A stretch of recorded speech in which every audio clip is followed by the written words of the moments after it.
கத்திரிக்காயை சாப்பிடாத குழந்தைங்களுக்கு இந்த மாதிரி செஞ்சு கொடுங்க, கண்டிப்பாக விரும்பி சாப்பிடுவாங்க. குழந்தைங்க மட்டும் இல்லைங்க, எல்லாருமே இதை விரும்பி சாப்பிடுவாங்க. அந்தளவுக்கு ரொம்ப டேஸ்ட்டாக இருக்கும். வாங்க இந்த டிஷ் எப்படி செய்யணும்னு பார்க்கலாம். அதுக்கு முன்னாடி நம்ம சேனலை சப்ஸ்கிரைப் பண்ணாத நண்பர்கள் ப்ளீஸ் சப்ஸ்கிரைப் பண்ணுங்கள், சப்போர்ட் பண்ணுங்கள். வீடியோவை கடைசி வரைக்கும் ஸ்கிப் பண்ணாமல் பாருங்கள். வாங்க வீடியோக்குள்ளே போகலாம். கத்திரிக்காய் வதக்கல் செய்கிறதுக்கு இந்த மாதிரி ஒரு கடாய் எடுத்துக்கோங்க. கடாயில் 2லேருந்து 3 டேபிள் ஸ்பூன் நல்லெண்ணெய் சேர்க்குறீங்க. நீங்கள் எந்த குக்கிங் ஆயில் வேணாலும் சேர்த்துக்கலாம். ஸ்டவ் ஆன் பண்ணிவிட்டு எண்ணெய் நல்லா காய வச்சுக்கோங்க. எண்ணெய் நல்லா காயவும் ஃப்ளேமை மீடியமில் வச்சுட்டு 1/2 டீஸ்பூன் கடுகு, 1 டீஸ்பூன் உளுந்தம்பருப்பு, கடுகு வெடித்து உளுந்து நல்லா சிவந்து வரட்டும்.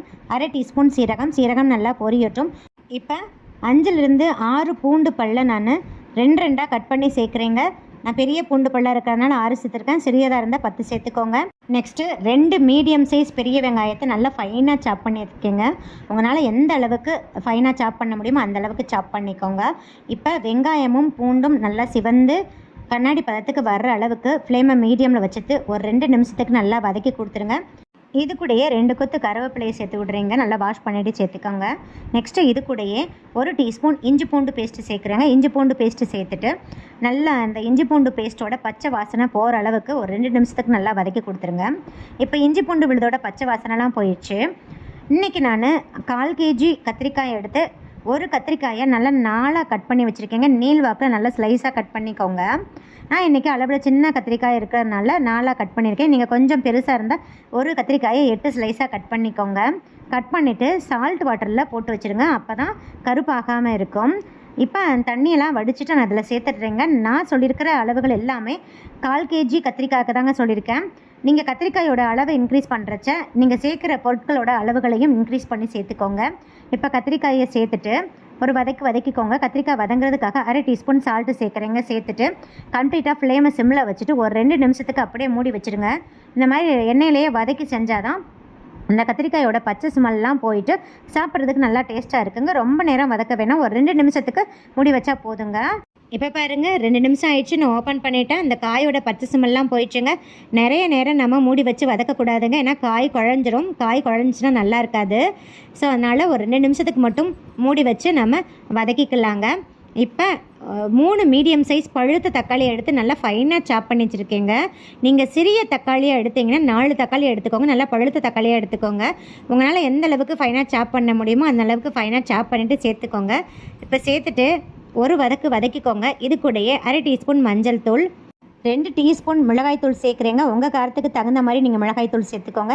நெக்ஸ்ட்டு 1 டீஸ்பூன் மல்லித்தூள், நெக்ஸ்ட்டு 1 டீஸ்பூன் கரம் மசாலா தூள். இப்போ அந்த மசாலாவோட பச்சை வாசனைலாம் போகிற அளவுக்கு நல்லா வதக்கிக்கோங்க. இது கூடயே 1/4 டீஸ்பூன் உப்பு சேர்த்துக்கலாங்க.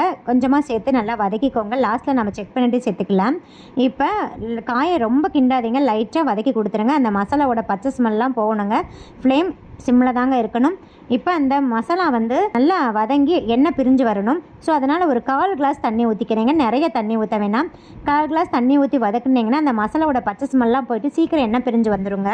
இப்போ 1/4 கிளாஸ் தண்ணி ஊற்றிட்டு ஒரு வதக்கிட்டு மூடி போட்டு க்ளோஸ் பண்ணிவிட்டு ஒரு 2 நிமிஷத்துக்கு அப்படியே விட்டுருங்க.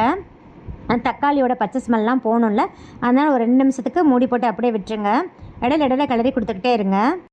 பாருங்கள் 2 நிமிஷம் ஆயிடுச்சு. நான் ஓப்பன் பண்ணிட்டேன். பாருங்கள், வாவ், சூப்பராக எண்ணெய் பிரிஞ்சு வந்துருச்சுங்க. நல்ல கம்மன்னு வாசமாக இருக்குது. நம்ம சேர்த்த தக்காளியெல்லாம் நல்லா மசிஞ்சிடணுங்க. ஸோ அந்த தக்காளி நல்லா மசிக்கிற அளவுக்கு நீங்கள் 2லேருந்து 3 நிமிஷத்துக்கு நல்லா மூடி போட்டு க்ளோஸ் பண்ணிவிட்டு அப்பப்போ கிளறி கொடுத்துட்டு நீங்கள் வேக வச்சிங்கன்னா சூப்பராக ரெடி ஆயிருங்க. இப்போ லைட்டாக பிரட்டி விடுங்க. ரொம்ப ப்ரெஸ் கொடுத்து நீங்கள் பிரட்ட வேணாம், ஏன்னா காயெலாம் உடஞ்சிச்சின்னா ரொம்ப குழஞ்சிருங்க. காய் குழையக்கூடாது. குழையாமல் இருந்தால் தான் அது ரொம்ப டேஸ்ட்டாக இருக்கும். பாருங்கள், சூப்பராக ரெடி ஆயிடுச்சு. இப்போ இது கூடயே ஒரு கைப்பிடி அளவு கொத்தமல்லி தழை எடுத்து நல்லா ஃபைனாக சாப் பண்ணிவிட்டு அதை நம்ம தூவி விட்டுடலாங்க.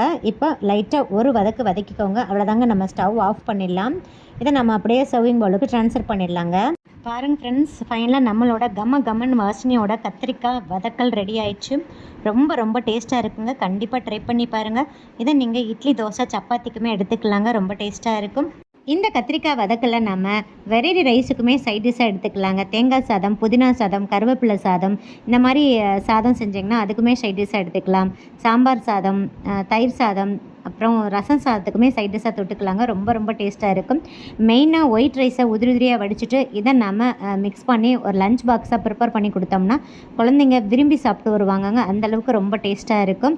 கண்டிப்பாக இந்த டிஷ்ஷை மிஸ் பண்ணாமல் ட்ரை பண்ணி பாருங்கள். இந்த வீடியோ உங்களுக்கு மிகவும் பயனுள்ளதாக இருக்கும்னு நினைக்கிறேன். இந்த வீடியோ பிடிச்சிருந்தால் லைக், ஷேர், கமெண்ட் பண்ணுங்கள். மறக்காமல் சப்ஸ்கிரைப் பண்ணுங்கள். பக்கத்தில் இருக்கிற பெல் ஐக்கானையும் கிளிக் பண்ண மறந்துடாதீங்க. அப்போ தான் டெய்லி அப்லோட் பண்ணுற புத்தம்புது வீடியோக்கள் உங்களுக்கு உடனுக்குடன் நோட்டிஃபிகேஷனாக வந்து சேரும்.